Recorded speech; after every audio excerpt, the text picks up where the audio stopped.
The Big Picture, an official television report of the United States Army, produced for the armed forces and the American people. Now, to show you part of the big picture, here is Master Sergeant Stuart Quain.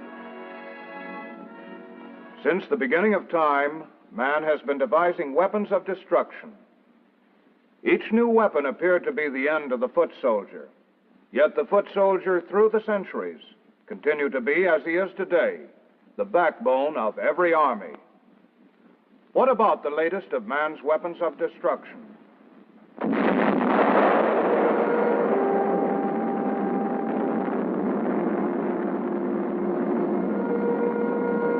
Will nuclear weapons finally put an end to the usefulness of the foot soldier?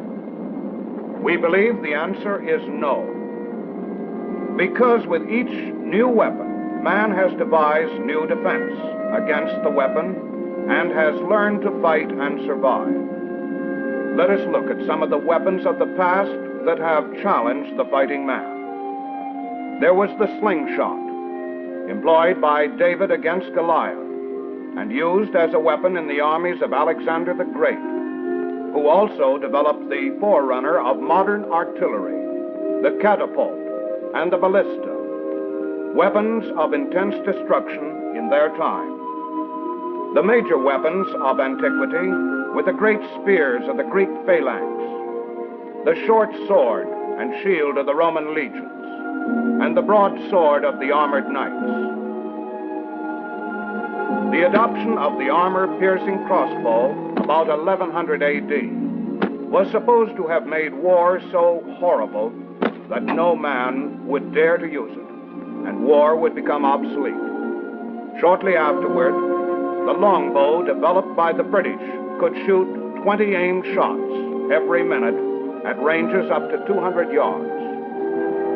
The invention of gunpowder ushered in a new era in destructive weapons, which were cast for centuries in a variety of forms and styles.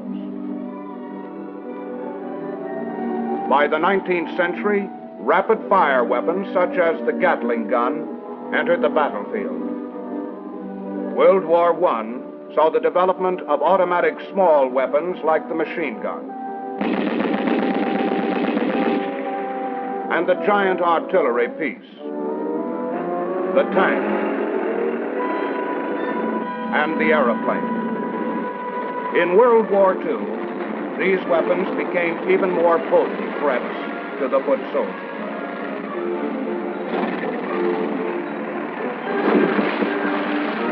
But we found, as in the Korean War, that wherever there was land that had to be controlled, wherever there was a position to take or a line to hold, the foot soldier continued to be of critical military importance.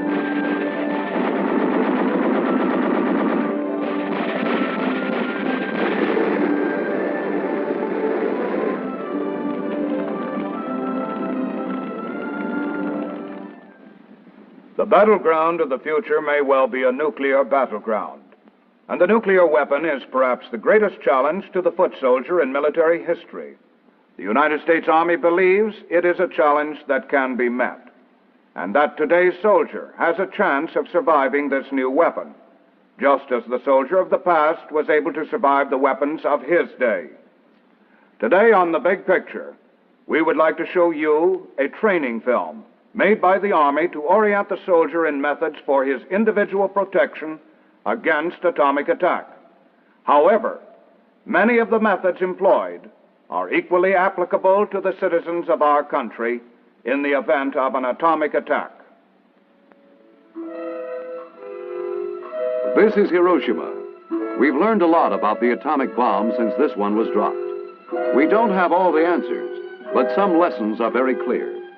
The atomic weapon, though far more powerful than any killer previously devised, is not final and inescapable. Much can be done to minimize the effects. When the enemy uses this weapon, you who are the troops on the ground must be ready. You can and must continue to do your job.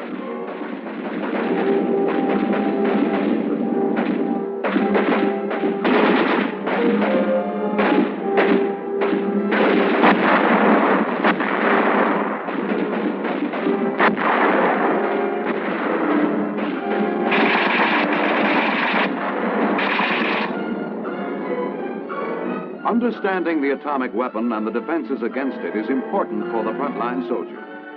But it is just as important for Luke Smith, who is a crane operator here in this port area. Or for Bill Snowden, a parts clerk at this supply depot.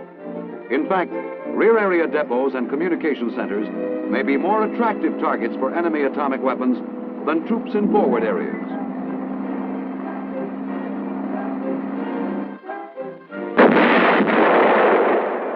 Atomic weapons resemble ordinary high explosive weapons in that both explosions are due to the rapid release of large amounts of energy in a small space.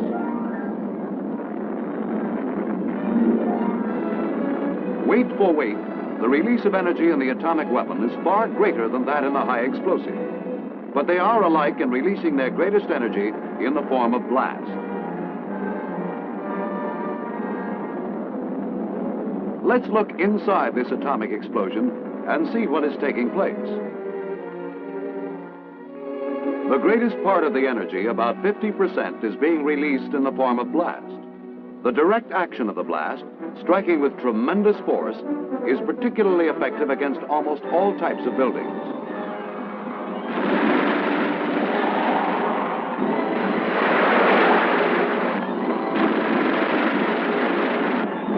Damage to military equipment like trucks and weapons comes mostly from being dragged or rolled over the ground.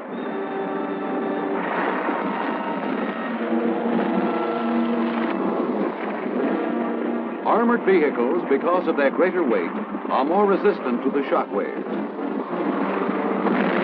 Human beings also are very resistant to direct effects of the blast. It takes a far greater shock to injure you than to knock down these buildings. Most casualties from the blast are caused by its indirect effects. Men get hurt by flying bricks, limbs of trees, rocks, or by buildings falling in on them.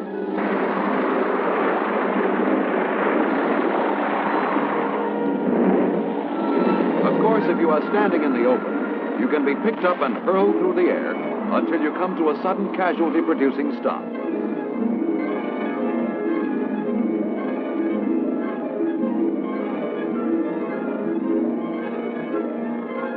We said that about 50% of the energy is released as blast. At the same time, over 30% is being discharged as heat. The duration of this flash heat wave depends on the particular weapon used, but in any case, it lasts a very short time.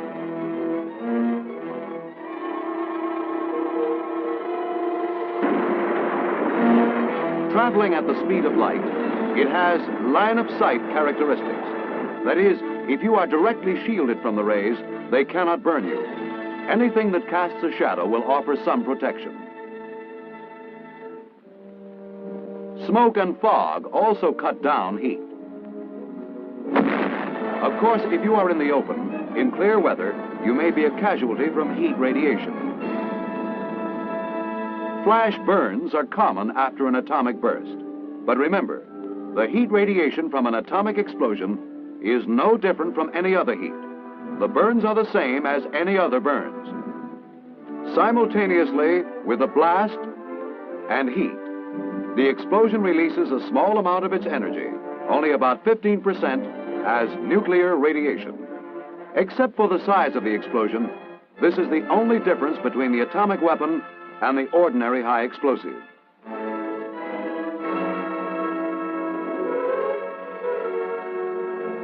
Nuclear radiation. Is it mysterious? Always lethal? One of those new products the scientists are turning out in the laboratories to menace our lives? Some people think so. But we're often in contact with it. In the X-ray, for example, the kind used under proper control in our physical examinations. You cannot stop radiation completely, but you can reduce its effect considerably by shielding. Any object between you and the blast provides some protection. The degree of protection depends on the density and thickness of the shield. For instance, lead, being quite dense, gives excellent protection against gamma rays. But we don't usually have lead around on the battlefield.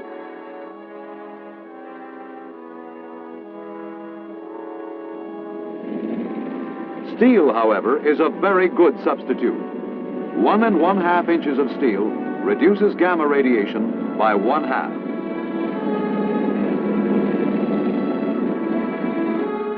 Concrete also provides a considerable amount of shielding. So do wood and earth. By adding to the thickness of each substance, we can further reduce the radiation.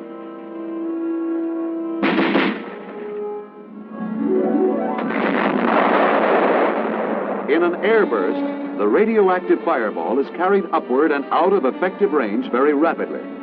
The result is that nuclear radiation coming directly from the explosion, that is, initial radiation, is dangerous only for seconds, or at the most, minutes. However, some airbursts may also produce a lingering radiation in a small area immediately beneath the explosion.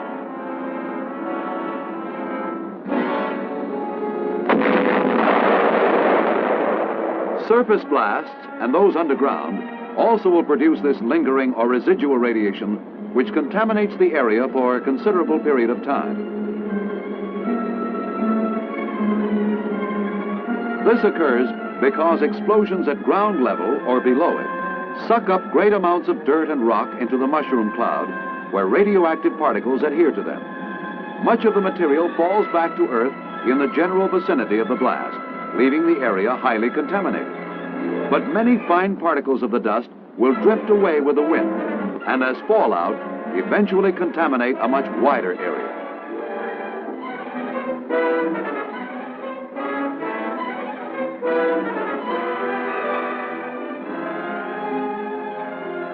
This lingering radiation begins to decay as soon as it is formed, so that ultimately harm from it becomes negligible.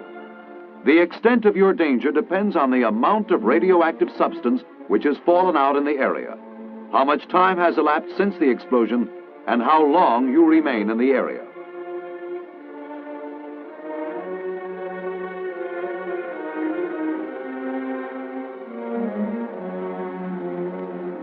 We've seen the principal effects of the atomic explosion: blast, heat, and nuclear radiation.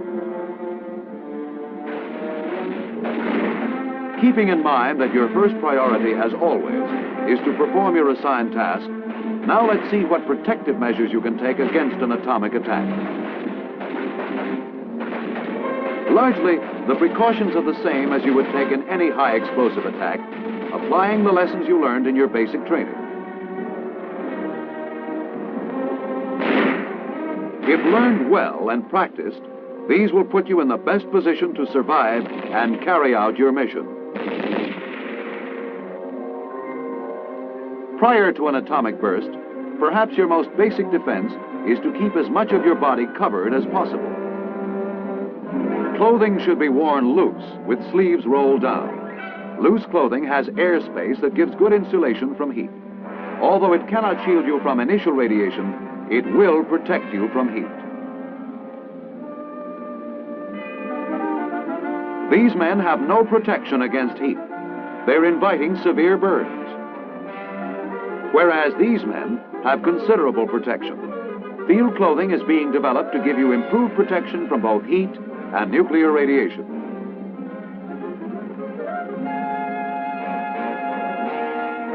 Protective salves are being developed to cover exposed skin. By all means, dig in. Whenever the situation will allow, dig yourself a foxhole, and as time permits, improve it. For best protection, cover it with good substantial timber and earth. Keep the silhouette low for camouflage purposes. You recall that earth provides good shielding from nuclear radiation. The thicker the earth shield, the better. For atomic defense, you need a deeper hole than usual. Have a minimum of 3 feet between ground level and the top of your body in crouching position. The sides may crumble, but this foxhole will give you very good protection against flying missiles, heat, and radiation.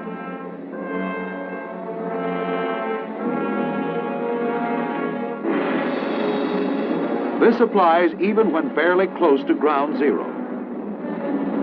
Of course, your best defense against an atomic attack will always lie in seeing that this enemy does not find you.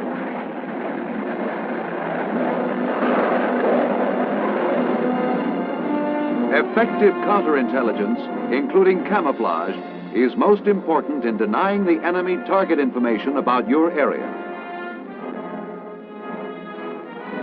One man's indiscretion, when captured, can give the enemy just the needed clue.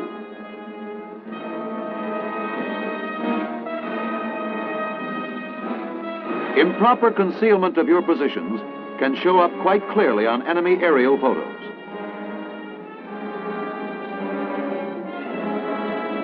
Poor light discipline at night. All these mistakes help the enemy complete his intelligence picture and locate you and your unit as lucrative targets. But almost as important as avoiding attack is to have forewarning when one is coming. How quickly we complete our intelligence picture of the enemy and what he is up to depends on you. Your proper handling of prisoners of war, your prompt reporting of all captured documents,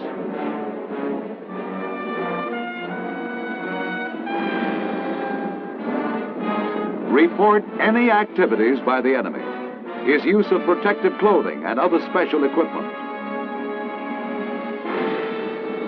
his voluntary withdrawal along any portion of the battle line. Such may indicate your own front as an atomic target.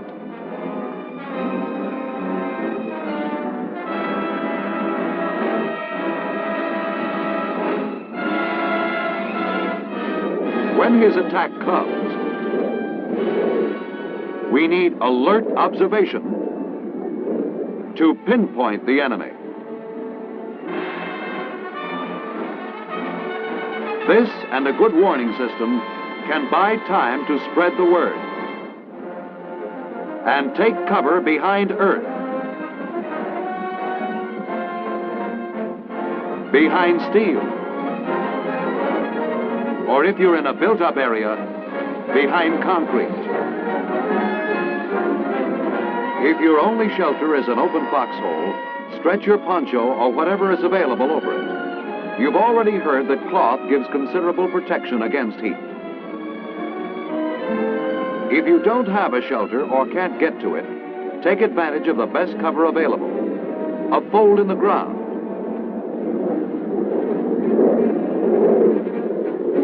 or a ditch.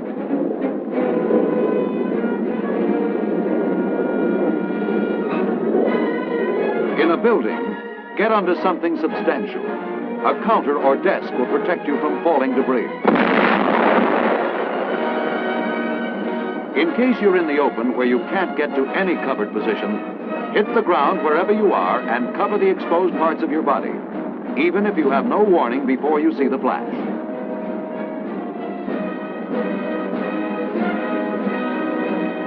True, heat travels at the speed of light. Its effect is instantaneous. However, with some weapons, it is of such duration that by immediate action, you can escape some of its effects. Cover your eyes. The flash has many times the intensity of sunlight and can blind you temporarily, from 5 to 15 minutes. At night, this blindness will last longer, and there is a chance of permanent injury to your eyes. The blast wave travels at about the speed of sound. Wait until it has passed before you get up.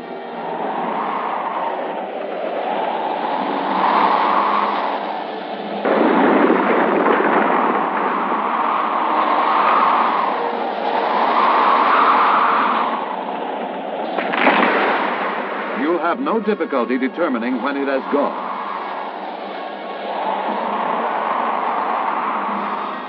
After the attack, your first action is to continue with your assigned mission. However, do not leave your position until told to do so. Without knowing it, you may move into a highly contaminated area. Of course, check your weapon for proper functioning. Check your communications. You must establish immediate contact with your leader. If he is a casualty, you may have to assume command. following closely on his atomic attack, the enemy will probably launch a ground attack.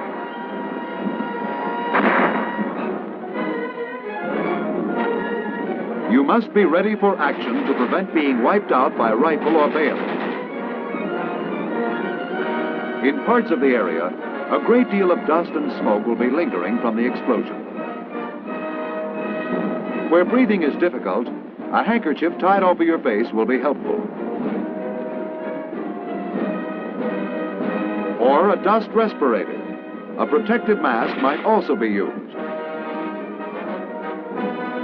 There may be numerous casualties from the atomic attack and not enough medical aid men to go around. Your standard first aid procedures promptly applied may save many lives.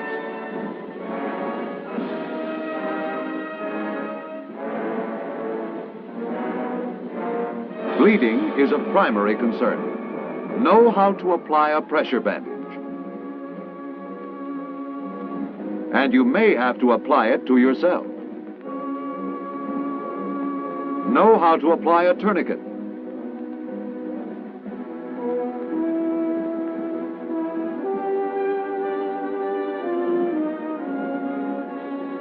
For splinting, use field expedients, a rifle stock or a stick.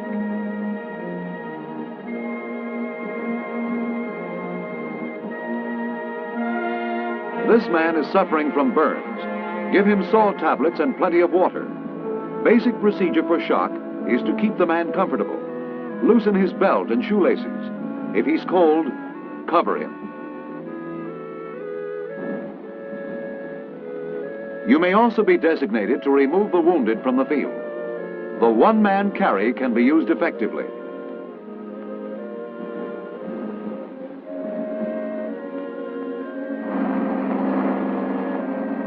Emergency medical units moving in rapidly after the attack will soon take care of the overload of casualties.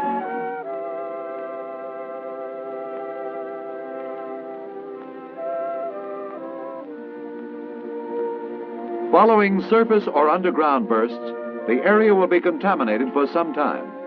Contamination may also occur in a small area immediately beneath an airburst. Unit monitors will locate the contaminated areas and mark them.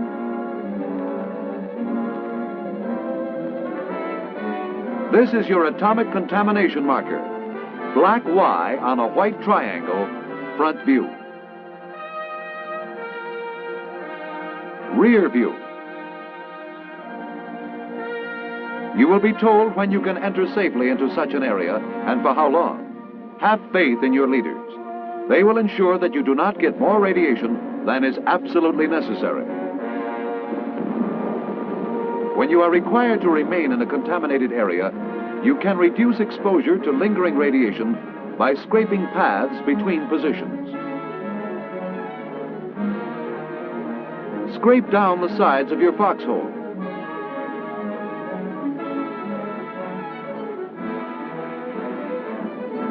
Shovel out the floor.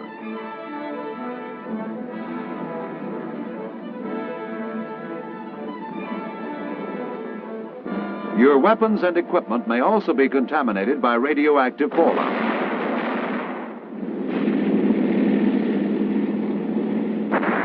If your immediate assignment requires their use, go ahead and use them.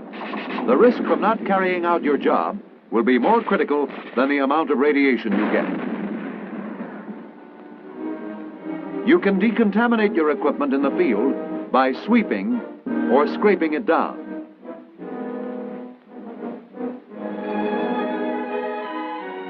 There is no danger that your canned food will be radioactive. Wash off the can before opening it.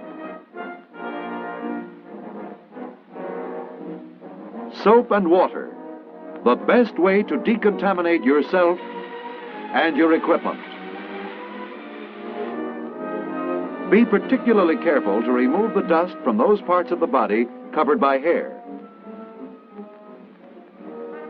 and from under fingernails. Where necessary, decontamination units will be set up. Here you will be provided showers. You will be issued clean clothing. And you return to fight, not even a casualty. Miraculous? No. You survived because you understood the weapon, its effective blast, heat, and nuclear radiation. You knew and applied properly your protective measures, individual field fortifications, counterintelligence including concealment, camouflage to deny the enemy target information. You helped get information of the impending attack.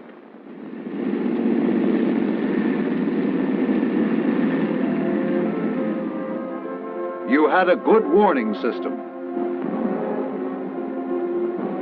During the attack, you took cover, the best cover available.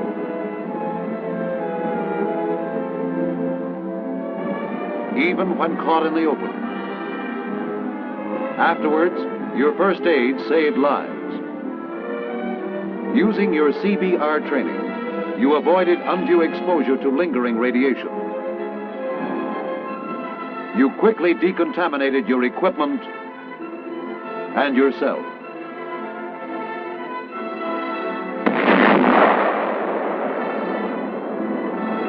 Yes, the atomic weapon is spectacular. It is potent, but it is not final or inescapable. It is another form of attack.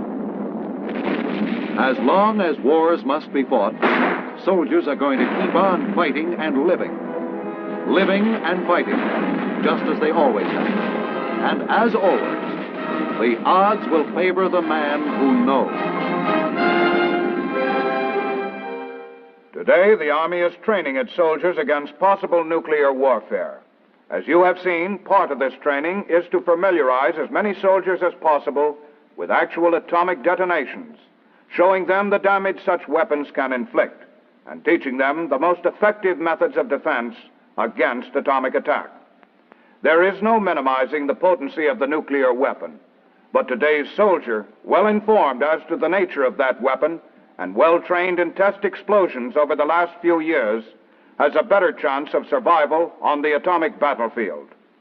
Now this is Sergeant Stuart Queen, your host for The Big Picture. The Big Picture, an official television report of the United States Army, produced for the armed forces and the American people. Now, to show you part of the big picture, here is Master Sergeant Stuart Queen. Since the beginning of time, man has been devising weapons of destruction. Each new weapon appeared to be the end of the foot soldier. Yet the foot soldier, through the centuries, continued to be, as he is today, the backbone of every army. What about the latest of man's weapons of destruction? Developed by the British, could shoot 20 aimed shots every minute at ranges up to 200 yards. The invention of gunpowder ushered in a new era in destructive weapons, which were cast for centuries in a variety of forms and styles. By the 19th century, rapid-fire weapons such as the Gatling gun entered the battlefield. World War I saw the development of automatic small weapons like the machine gun, and the giant artillery piece, the tank, and the aeroplane. In World War II, these weapons became even more potent threats to the foot soldier.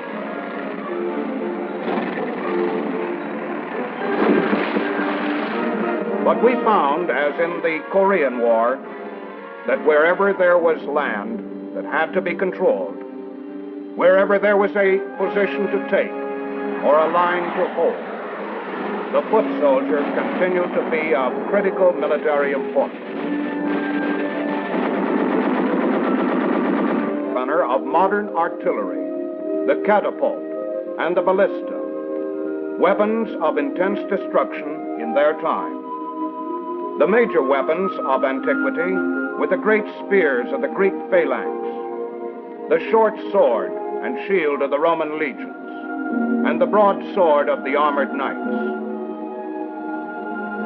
The adoption of the armor-piercing crossbow about 1100 AD was supposed to have made war so horrible that no man would dare to use it, and war would become obsolete.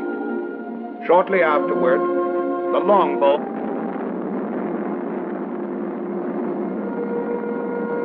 will nuclear weapons finally put an end to the usefulness of the foot soldier? We believe the answer is no.